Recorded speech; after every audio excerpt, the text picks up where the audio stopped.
One of the strategies you want to do too. So now, since you are putting that 35% aside into your check during these bad times that's going on right now, or maxing out as much as you can. You may not be able to do 35, whatever you can, or whatever your employer lets you do.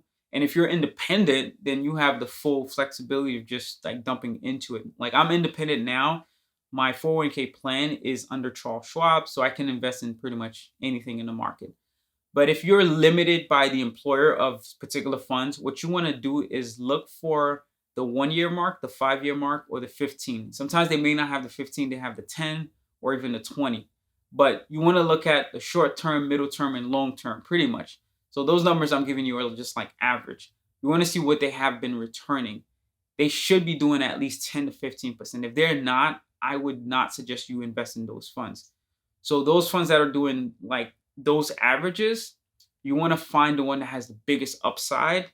So if the one that's been doing that, so let's say your list of maybe like 5 6 funds that's been doing 10% in the 1 year mark, 5 year mark, as well as the 15 year mark. What you want to ensure is find the one that dropped the least. I mean, the most actually, that had the least amount of the most amount of losses over the course of, I don't know, the past month, because that's where the market shifted. Like it did a huge drop within that time. That is the one that you want to kind of put like 50% of your contribution towards, right? That 35% contribution you're doing that's going in from your check every single week or every 2 weeks.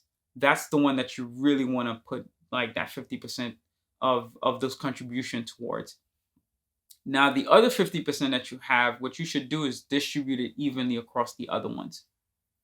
So, what that can be, it all depends. There's no like equal math. You can just kind of go with your gut in a sense, but if you don't want to figure out the math, you could just do an equal split and find like 3 other funds that are doing 10 15%, and you just diversify it across that. It doesn't matter their upside, because you want to just have a diversity in case one goes down, one goes bad, and you have an incline and you're always increasing, because the market is all going to rebound. No matter which of those funds that you pick, it's going to rebound. If the whole market, like all 3 indices are down, it's going to bound to always come back no matter what. So you have no chance of really losing. You just got to play the patience game. You just got to wait. And since it's your retirement, I mean, if you're or in your younger age like I am, then you have quite a bit of years until you actually get to touch and play with that money. Unless you're doing a 401k loan, then that's different. But these are amazing times to just get into the market and try to get as much as you can, because you want to experience that upside. You want to experience when that rebound happens and just be able to look at your retirement and so that there was a huge increase.